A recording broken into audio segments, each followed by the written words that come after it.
Thank you. USA, USA.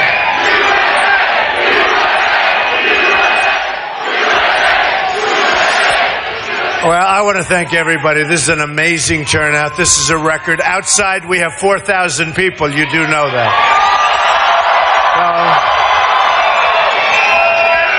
So, meaning, when I'm finished with you, I'll go see them for a couple of minutes. But you got the prime location.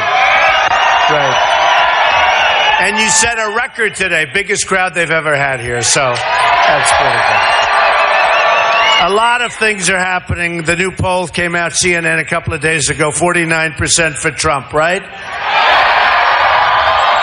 Lightweight Senator Marco Rubio, 16. Lion Senator Ted Cruz, 15. Kasich is at 6. So, that's the new CNN poll, so I thought I'd give you that. It's nice. I love those polls when they're good. Now, if they're no good, I don't report them. People always say, why do you always talk about the polls? I said, when you're number one, you talk about them. If you're number 2, 3, 4, 5, 6, 7. When we had 17 people, somebody was 17. I wouldn't talk about the poll if I was 17, right? So I just want to thank everybody. Special place, great state. And remember, on Tuesday, you have to get out and vote. Otherwise, we're all wasting time. You got to get out and vote. You got to get out and vote. I just had another group. We had a fantastic group at a different part, and they're very much into the world of automobiles and cars. And I actually devoted most of the speech to that and what's going on with the car industry and how Mexico is taking our business away from us. And we're not letting it happen anymore, folks. Japan, Mexico, every place. I mean, they're all taking it away. You know, we're like the people that don't know what they're doing. That's not going to happen anymore. That's right. That's not going to happen anymore. So we had a whole day of that, and we had an amazing group, a massive room, and it was packed. It was packed, and they're all packed because people are tired of being pushed around. You know, in a certain way, I used to say it's the silent majority, but it's really not a silent majority anymore, you know. It's a very, very noisy majority. Very, very noisy. And, you know, the establishment people, the people that lost the last 2 elections, and frankly, it would have lost more than that. I mean, they are losing. They are losing a lot. But they have no clue. They have no clue. They don't know how to win. They don't know. I love you too, even though it's a guy. I love you too. I love you too. I love the people. I love my people. You know,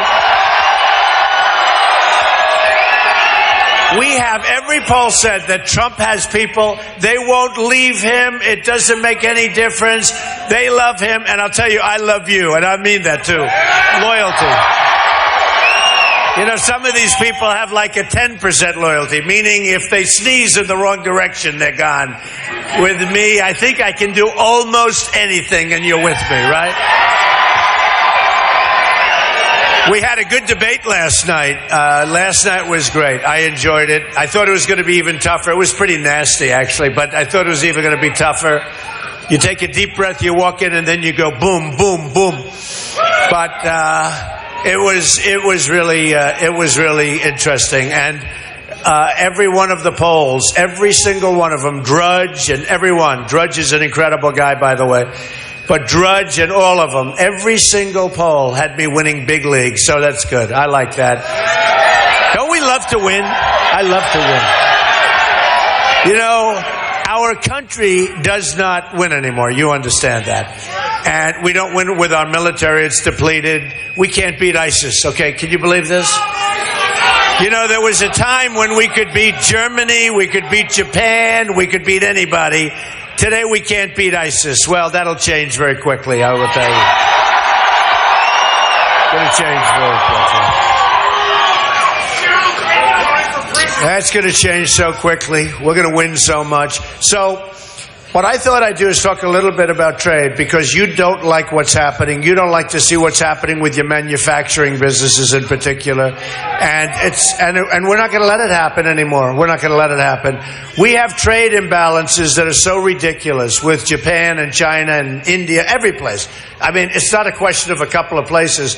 China is the great abuser. You know, they're the best of all in terms of size, in terms of magnitude. We have rebuilt China. They have taken our jobs, they've taken our money, they've taken everything. And by the way, just so you understand, I have a great relationship with China.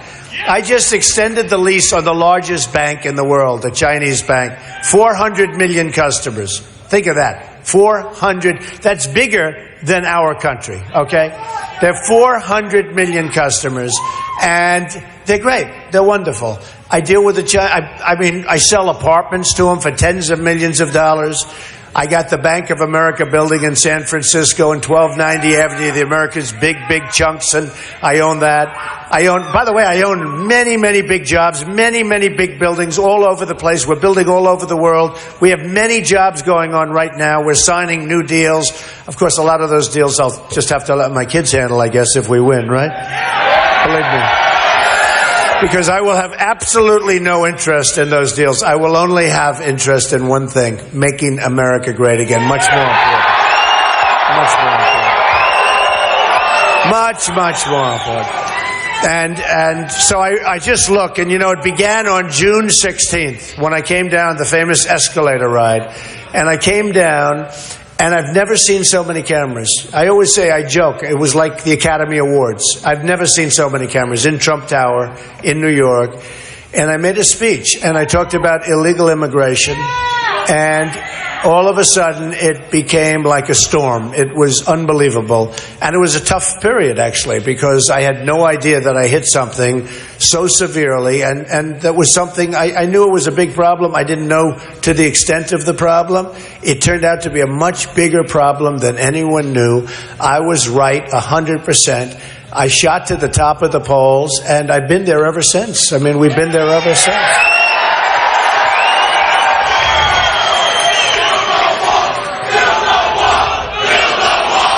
Build the wall. Build the wall.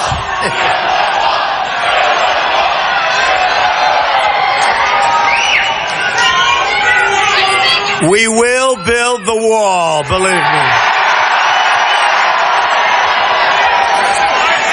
And who is going to pay for the wall? Who? 100%, folks. 100. I don't mean like 99.2%. I mean 100%. So we have a trade deficit with Mexico of $58 billion a year. We have real geniuses negotiating these deals, right? We lose $58 billion a year. The wall is going to cost $10 billion. So immediately you say, well, if essentially they're swapping out $58 billion, and if the wall's going to cost 10, there aren't too many people that have to be totally genius to know we are going to have Mexico pay for the wall. You know, these politicians come up here like lightweight Marco Rubio, like Lion Ted Cruz. He gets in and he holds up the Bible and he talks the Bible, and then he puts the Bible down and then he lies. I never saw a guy lie like this guy. I call him Lion Ted. He's Lion Ted Cruz. He can lie about anything. And you know, it's interesting. The evangelicals, who I love, they got wise to Lion Ted Cruz. And you know what? I have every single poll now. I'm winning with the evangelicals. I won in South Carolina. They don't like liars. They don't like liars. These are very smart people, and they're wise to it. So it's been amazing, because he was supposed to win in South Carolina. It was 67% evangelicals, and I won in a landslide. And I won with the evangelicals, substantially too, by a lot. And in Nevada, I won with the evangelicals. I win with the evangelicals. It's been an amazing thing. So we had some amazing, wonderful places. I've gotten to know so many parts of New Hampshire. I love New Hampshire because that's the start. And by the way, I made a pledge to New Hampshire. They have a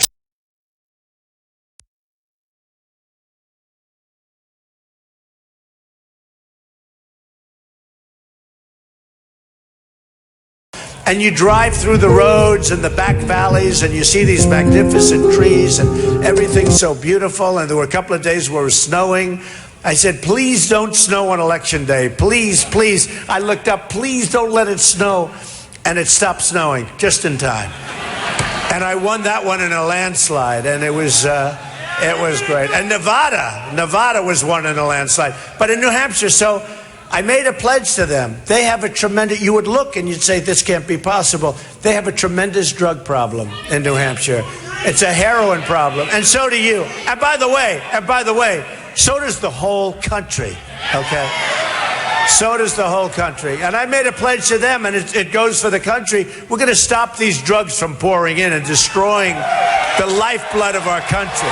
We're going to stop it. This is why when we say wall, we're going to build a wall that's going to be a real wall. It's going to be a wall that works. It's going to be a wall that people aren't going to come through with their trucks. They drive over. We have walls this big. They drive over the wall. Did you ever see the picture of the ramp? They do a ramp up, down, trucks loaded up with drugs into our country. We get the drugs, they get the cash, and it goes back into Mexico. Not going to happen anymore, folks. Not going to happen. So we're going to stop it, and we're going to build a real wall. And you probably saw and it's going to be, see that ceiling, right? That ceiling is peanuts. That ceiling is peanuts. Well, you know the story. When Vicente Fox, right? He came out, and he used the F word. He used the F-bomb. He threw out the F-bomb.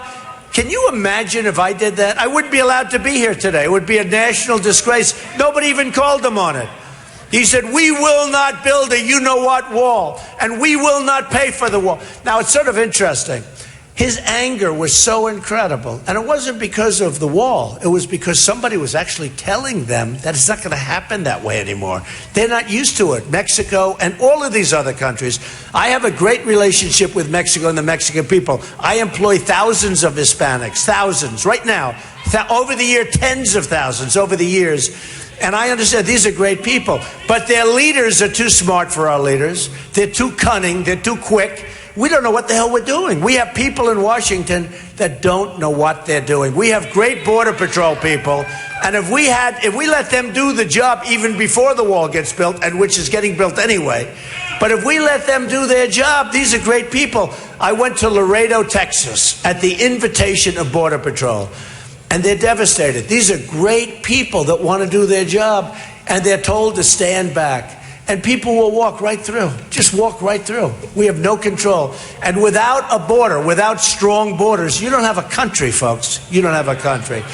So we're going to straighten that out. But I was interested when he said that we will not pay for that wall, the anger on his face, the anger. And I watched him, and I said, that anger is not about paying for the wall. It's that somebody would actually speak back and would actually look at them and say, well, this is the way it's going to be. Because they're used to think of it. We lose 58, we have a trade deficit of 58 billion with Mexico. So when these lightweights come up to me and they say, you can't get Mexico to pay for the wall, I said 100%. I said 100%. Not 99, I said 100%. They say, how can you get them? Now you have to understand, 3 months ago they said, you can't build a wall. Now they're all saying you can. In fact, when Fox was interviewed, he said, we won't pay for the wall. He used to say, we won't let you build a wall. So we've come a long way. Now he knows the wall's going to be built. But as I explained to these people that I'm running against, nasty people, they're nasty. As I explained to little Marco and the other one, I said, look, Marco, when you're losing 58 billion, when you have a trade deficit of 58 billion, it's really, really, really easy to get a $10 billion wall built, and they will pay, okay? It's really easy. But I don't think he understood what I meant, right? We understand. So it's going to happen. It's going to happen, but we need somebody that's done great in business, and we need somebody with a business instinct, and believe me, we need it bigger than that's one example. We have now $19 trillion in debt. Nobody even knows what that means. $19 trillion. We have the greatest business people in the world in our country, and we don't use them to negotiate trade deals. And they're dying to do it. They're dying to do it. They called me, Carl Icahn, a great guy. Carl Icahn, we have others, the best in the world. They want to do it. They don't want money. They don't want to be paid. Right now, we have political hacks negotiating the biggest deals. When China negotiates, they have waves of people, all the smartest people. They put their smartest people, negotiate with the United States, drain them of their money, drain them of their jobs, bring the jobs back to China. And I'm not knocking China. I think China's great. But again, they're too smart. I want our leaders to be the same way. I want our leaders to do that. So we're not knocking them. You know, the anger of all of us is not with China and it's not with Mexico. The anger is with our leaders because we have people that don't know what the hell they're doing.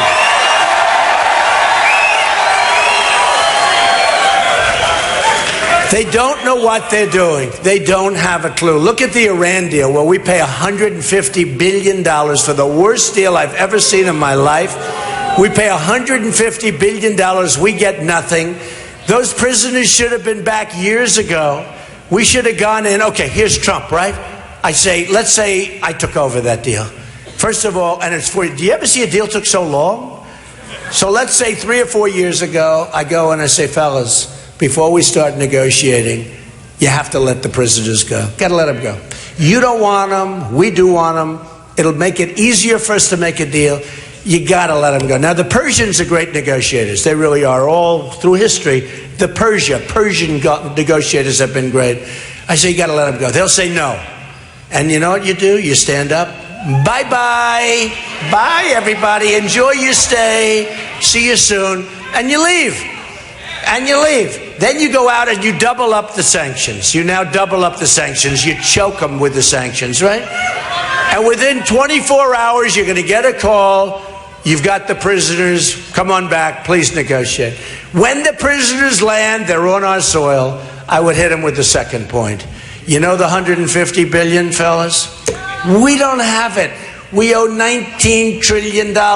We can't give you the $150 billion. We love you. We love you. We think you're the greatest in the world. We really want to help you, but we cannot give you. I see, my father told me that. I learned from my father. He used to say, you're too rough. You're too tough. You don't have to be that tough. He'd probably like me to be a little bit softer in the debates. Actually, I'm thinking about maybe we'll be a little bit softer on little Marco. Little Marco.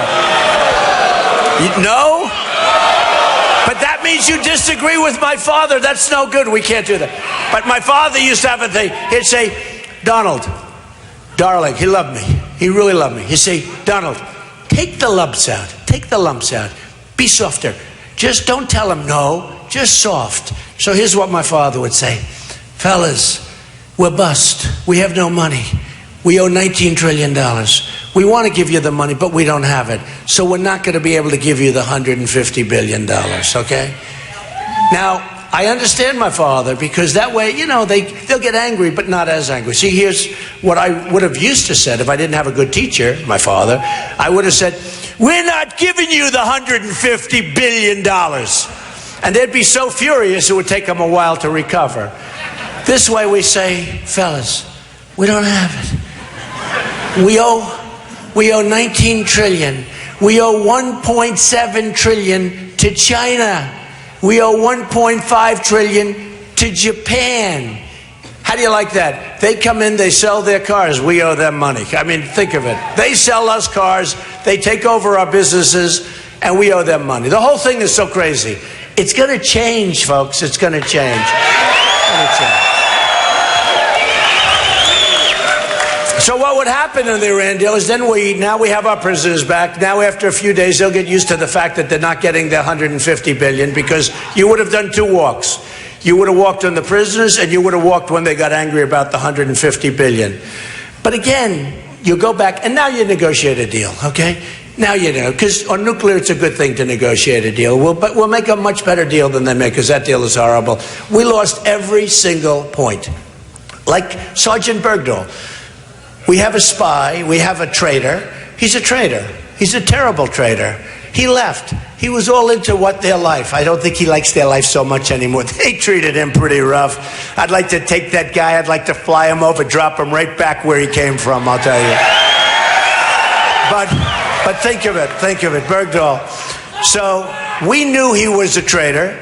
We lost 5 and maybe 6 people got killed. Young, beautiful soldiers got killed looking for him, right? We had a general and a colonel interviewing the people he worked with. They knew he was a traitor. So, you know, it's one thing like we didn't know, which is bad if we didn't know, but you can understand that. But we knew he was a traitor when we were negotiating. So we get Bergdahl, a dirty, rotten traitor, right? And they get 5 of the people they most coveted. They get 5 of these killers who will soon be back on the battlefield, already are, some of them, trying to kill everybody, including us, right? This is the way we negotiate. Not going to happen anymore. Not going to happen. Those days are gone. Those days are gone. Those days are gone. So I just want to tell you that so many changes are going to be made. We're going to be like the smart country, not the stupid country. Because right now people look at us, we're like the big bully that gets beat to hell all the time. And we're not going to let that go. So what we're going to do, and I'll tell you just briefly, because I know you're hot as hell in this room. By the way, this room does not have lots of air conditioning. Do we agree? Well, it wasn't even built for this crowd. You know, this room was built for what? Basketball. Yeah, nice little basketball, but it wasn't built. This is your all-time record crowd in the history of this room, and it'll never be broken. It'll never be broken. But we're going to do a lot of things. Number one, we're going to absolutely terminate and replace Obamacare. It's going to be done. It's a disaster. You're having increases of 25, 35, 45%, and you don't get coverage like you were supposed to get, and you don't have your doctor, by the way, and you don't have your plan. You were lied to. It's going to be terminated, and it's going to be replaced with something that's going to be terrific and a lot less expensive and much better coverage, okay? We're going to get rid of Common Core. We're going to educate your kids locally.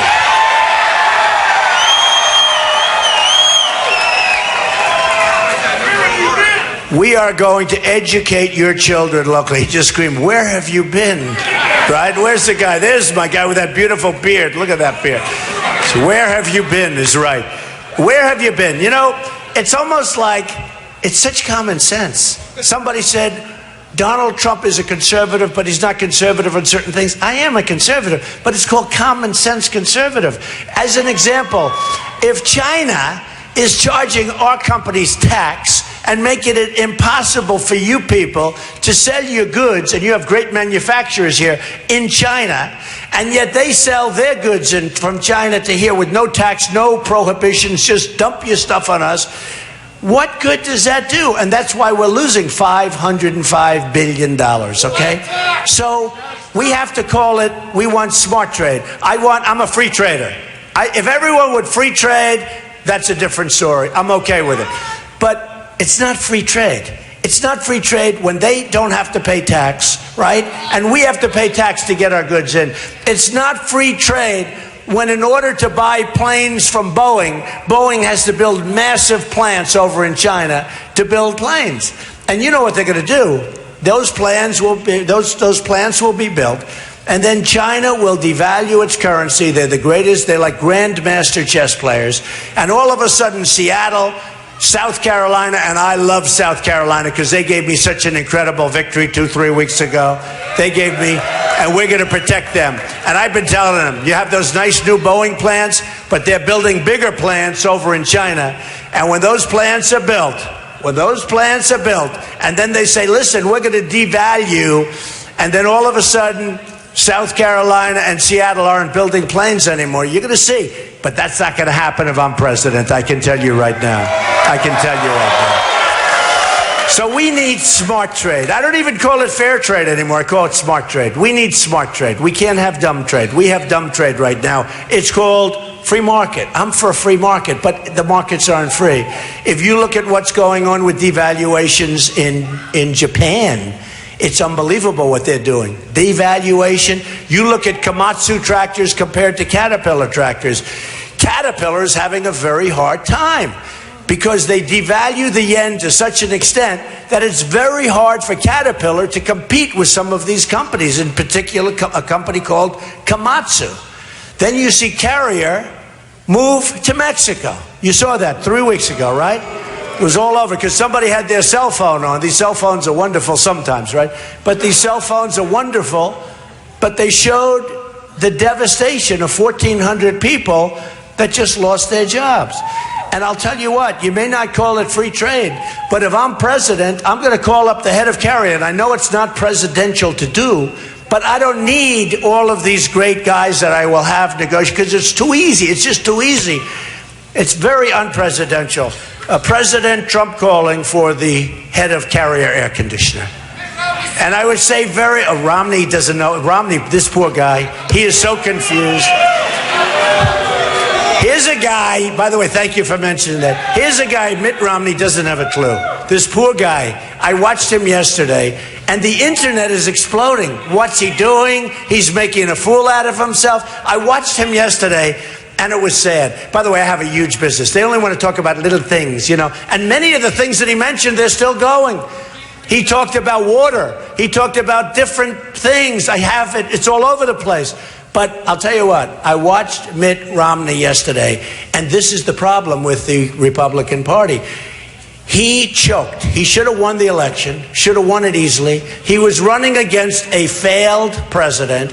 That was an election, and I backed him. I gave him money. I did everything for him. Very loyal guy. I backed him, and he lost. He lost, and he lost big. He didn't lose close. He lost big. He didn't inspire people. They stayed home. If people would have gotten out to vote. Now, since I've been involved, I don't know if you've been seeing, the biggest story in all of politics is what's happening to the Republican Party, and I'm getting zero credit for it. And I should get all, because they're not coming in for little Marco, that I can tell you. Millions of people are coming to vote. Millions and millions of people are coming to vote for the Republicans and joining the Republican Party because of me. Because of me. And if I ever left, they would go away as fast as I would, they would go away. Because they want common sense, they want intelligence, they don't want this stupidity that they've seen for the last long period of time. And the biggest story in all of politics, one of the biggest stories, period, is on the cover of Time magazine this week. You know, I've been on the cover of Time magazine so many times in the last 3-4 months. It's like almost like, am I on the cover of Time this week? The biggest story and the best story I've almost ever had, 3 or 4 weeks ago, the cover of Time magazine wrote a story about us, all of us together. It's a movement. It's a movement. And they described it so beautifully. The writer was amazing. They described it so beautifully, so incredibly. And I'm on the cover this week. Actually, it's the same writer, and it's a good story. But the one that really hit the pay dirt was the one from 3 or 4 weeks ago, because they were describing a movement that is so incredible. That's never happened before. That's never happened before.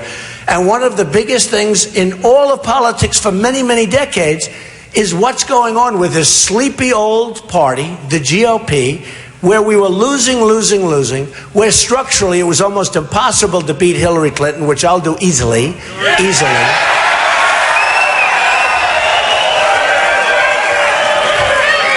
And millions of people are voting, and millions of people are voting in the Republican Party. And you know where they're coming from? They're Democrats that are switching over, and they're independents. And this hasn't happened for years. And I will tell you, I will take 100% credit for it, because that's the story. They're coming over to vote for us. To vote for us. I'll take the credit with you, because they're coming over to be with us and to vote for us. The enthusiasm. One guy said today, he was actually a very good pundit, smart, and he was a Democrat. And they said, let me tell you, we don't know what's with this Trump guy, but we're concerned. We never saw anything like this. Millions of people are coming over. You look at what happened in South Carolina, where we had so many more people voting. So many more people are voting for the Republicans. What?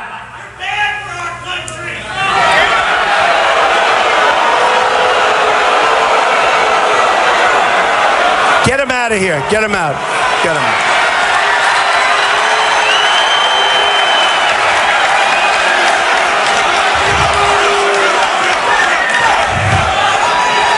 These people.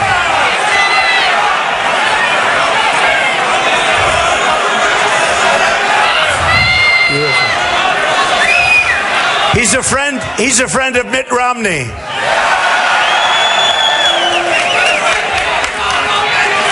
But millions and millions of people are coming out and they're voting Republican now instead of Democrat. And nobody's ever seen a movement like this, so it's a great thing. It is a movement, folks. It's an incredible movement, and it's a great thing. Thank you. I want to, by the way, I just watched that, and I want to thank our police officers. We have great, great people. They don't get the credit they should get. They don't get the credit they should get. You know, you'll have one incident, which is a bad incident. Maybe it was a mistake. Maybe it was a bad apple. Who the hell knows? But it's on the news for weeks and weeks, and they don't stop. Our police officers are incredible, and without them, we wouldn't be here right now, believe me. And by the way, I have such support. I think it's unanimous support across the country from the police, and I just appreciate them very much. Also, our vets. We've got to take care of our vets. We've got to take care of our vets.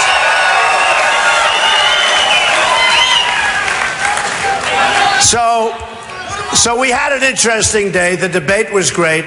Mitt is a failed candidate. This is a guy who failed, didn't know what to do, doesn't know what to do. It's a sad case. But he's a choker. He just choked. He choked almost as bad, probably worse, than Marco Rubio when Chris Christie, who endorsed me, by the way, when Chris Christie went after him in the last debate previous. I never saw, I'm standing here, and I'm looking at Marco. And I'm saying, is he okay? And I see the sweat pouring, and Chris is going at him. And Marco, you know, he's got that little flippant mouth, but a lot of times it doesn't work under pressure. And Marco is sweating, it's pouring down. And then he repeats himself once, twice, 3 times. I said, after the 3rd time, I said, wow, what's going on? 4 times. And then a 5th time. And I thought he was going down for the count, and I was ready to go because I wanted to show off. You know what a good athlete I am? I wanted to show the size of my hands, how I could grab him, I could grab that guy like nothing. Boom, hold him up. And I didn't want him to get hurt, hitting his head when he went down. But this is not what we need when we negotiate against China and Putin and all of these killers, all right? It's not what we need. So anyway, but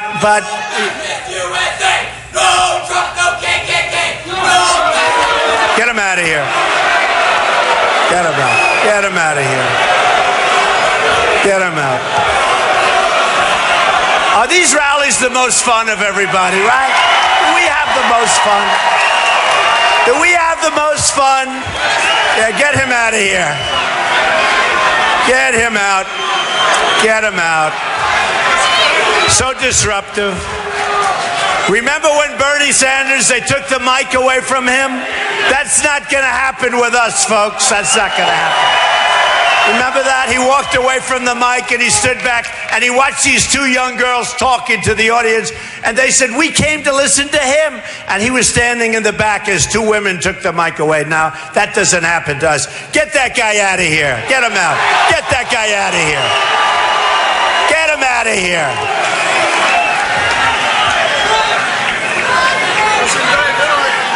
Get him out.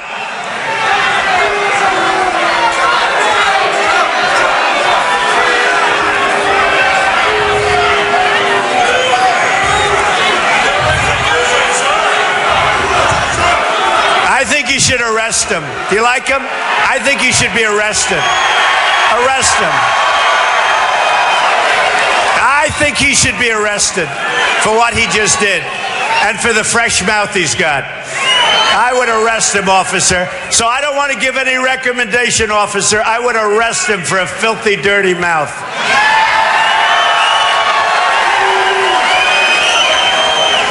And then we'll see what his mommy and daddy say when they have to go and bail him out.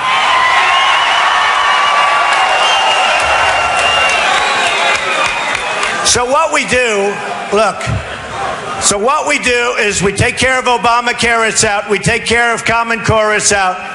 We build up we totally build up our depleted military, and nobody is going to mess with us. Nobody is going to mess with us.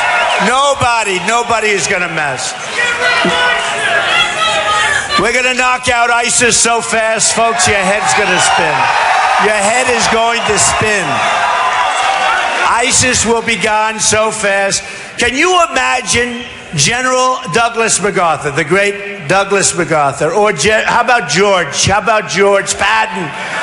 These guys right now, they're spinning in their grave. They don't believe what's going on. How about the unpredictability? We have a president that gets up and he said, we will attack them here. We are then going to leave. We're going to leave here. We're going to leave there. This guy gets up and tells everything we're ever going to do. How about a couple of months ago, he said, we're sending 50 people over to Iraq or to Syria, right? We're sending 50 people. Now, by saying that, he's just put a target. You know, they're being looked at and watched. We're not dealing with a stupid enemy.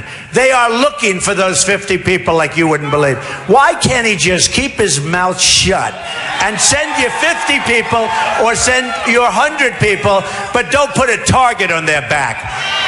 We need unpredictability with our military. We can't have our generals talking. Every time I turn on, I have a general talking, saying what we should do, how we should do it, what we're going to do. Or we have a president saying we're sending troops here, and then they're going to go there. Why is it anybody's knowledge? Why is it anybody's business? Why do we have to tell the enemy? We want to go, and in a stealth way, we want to knock the hell out of ISIS, okay? And we'll do it. We want to take care of our vets. Our vets are being treated worse than the illegal immigrants that we're not letting in this country anymore. The migration, the Syrians, you look and there's so many young, strong men, so many young, strong men. And you say, what's going on? Where are the women and the children? And they're there, but not very many. We can't allow them to come into our country. We don't know who they are. We don't know anything about them. They could be ISIS. It could be the great Trojan horse. We can't allow them to come in. We'll build a safe zone, a free zone, but a safe zone in Syria, and we'll get the Gulf states to pay for it because we can't pay. We don't have the money to pay. We have to rebuild our country. We have to rebuild the infrastructure of our country. Our country is going to hell as we spend trillions and trillions of dollars in places they don't want us. Look at Iraq. We spent $2 trillion in Iraq. $2 trillion. What did we get? Nothing. Nothing. We spent $2 trillion, thousands of lives, wounded warriors all over the place who we all love. I love. These are stronger than all of us put together. Some of these young, great soldiers with no legs, no arms, with worse. And these people have an attitude that's better than all of us. What did we get? So we have $2 trillion spent. We could have rebuilt most of our country with that. We have $2 trillion spent, right? We have thousands of lives lost, young, wonderful people, wounded warriors all over the place. We have nothing. And you know what happens? Iran is taking over Iraq. It's already done. It's done. Iraq has the second largest oil reserves in the world. Some of the finest oil in the world. They have the second largest. We made it possible for Iran to go in and take over Iraq. What the hell are we doing? Now, we shouldn't have been there, but Obama should have never gotten out the way he got out. What a disaster. He gives the exact date. We are going to be leaving Iraq in 18 months, and then he spells out the exact time. So the enemy naturally pulls back. What do we have to fight for? They pull back, we leave, and they just go in and take the place. So we can't even call Iraq now. So with all of this money, all of these lives, all of this bloodshed, we end up with nothing. Do you remember that I said, keep the oil? You remember that? And I said that for a long time. Keep the oil. I didn't want to go in, but once we went in, when we were going out, I said, keep the oil. You know, we used to have an expression, to the victor belong the spoils. We're the only country that fights. We knock the hell out of a country and we leave. You say, what do we get? What are we doing? What are we doing? We're nation building. Why are we nation building over there? We want a nation build over here. We want to rebuild our country. We want to rebuild our country. So I said, because I knew the power of that, and I knew the kind of reserves they had. Nobody even knows that. Nobody knows that Iraq has among the largest oil reserves in the world. So I said, keep the oil. And I said it strongly, and I said it loudly. And I said it loud enough that they actually had a couple of generals come out and say, well, we disagree with Mr. Trump. Why? Tell me why. Why do you disagree? They disagreed because politically they disagreed, and they were told to say what they said. So I said, keep the oil. Well, you know who has the oil right now? ISIS and Iran, okay? And the stuff they don't have, they will very shortly have, because Iran wanted to merge or wanted to knock out that country for many, many, many, many years. Forever. And now we made it possible. They had two militaries that were of the same strength. They'd fight and fight and fight and fight. Then they'd rest. Then they'd fight and fight. Nothing would happen. They'd go 10 feet, 10 feet, 10 feet, nothing would happen. So we obliterate the one military, just totally obliterate it. And now, you know, I used to say the greatest deal I've ever seen was the deal recently made with Iran and the United States, where they got the $150 billion and we get nothing, okay? That's not the greatest deal. The greatest deal is they got Iraq. They got Iraq. They got the second largest oil reserves that we handed them on a silver platter. Now, let me tell you a little secret, because I'm very good at this stuff. I mean, I really have. For some reason, I've been very good at prognosticating. They're in Yemen. And they don't want Yemen. But Yemen has this very long border with a place called Saudi Arabia. And they want to go in and get the oil in Saudi Arabia. So what's going to happen is very simple. Mark my words. I've been saying the oil for years. And by the way, all of a sudden we started not taking the oil, bombing the oil. Now, it was okay to bomb the oil because we wanted to get in there. And then you get ExxonMobil and some of these great companies, within about 12 seconds, they'll have it rebuilt that it'll be just fine with brand new stuff, right? And we take the oil. But we didn't use that. We didn't do that. What happened is we had a catastrophe called Paris. And when Paris happened, people said, wow, this is getting really, really serious. Radical Islamic terrorism. Then we had in California happen, the 14 people, the 2 people, they became, she probably radicalized him. Something happened. And they killed their co-workers, people that threw them parties for their baby. We killed them. And we've got to get smart, folks. We've got to be vigilant. We've got to be smart. We've got to be great again. We're not great. We're laughed at throughout the world. We can be great again. We can be so great again. I see it. I see it with the people. I meet with people. They're so incredible. I want to see Apple making their iPhones in this country. I don't want them made in China. I want them made in this country. And we're going to have that. And we're going to have that. So I just finished by saying this. We haven't won in a long time. We don't win with our military. We can't. We don't have the right leadership. Probably at a military level, but certainly at a presidential level. We don't have the right leadership. We can't beat ISIS, right? We can't beat ISIS. That's going to happen so fast. You're going to see something so fast. And a lot of it is attitude. You know that. A lot of it is attitude. But we're going to win with our military. We're going to win on trade. We're going to win on the borders. We're going to win so much, folks. We're going to win and win and win. I sometimes joke. I say we're going to win so much that you people are going to get so tired of winning. You're going to say, Mr. President, we can't stand winning anymore. Please give us at least a couple of losses. And you know what I'm going to say? No way, no way. We're going to make America great again. No way. So I just want to thank you, and I have to leave it at this. Look, you have to do, and by the way, this was a long drive to get up here. My people said, oh, I think you could skip that one if you want. I said, there's no way I'm skipping it, all right? Can you imagine? Can you imagine? This was a little bit of a long drive, and I loved it, and it's beautiful, and I wouldn't have missed it for the world, and you people are great. But listen, you have to do this. You have to go out on Tuesday. You have to go out and vote. You have to go out. I don't want your money. I'm self-funding. I'm putting up my own money. I'm not going to be subject like these guys. They're controlled by every guy that gives them money. I'm not controlled by anybody. I'm controlled by you. I don't want your money. What you have to do is on Tuesday, go out and vote, and we will make America great again. I love you. I love you, Michigan. I love you. Love you. Thank you. Thank you very much.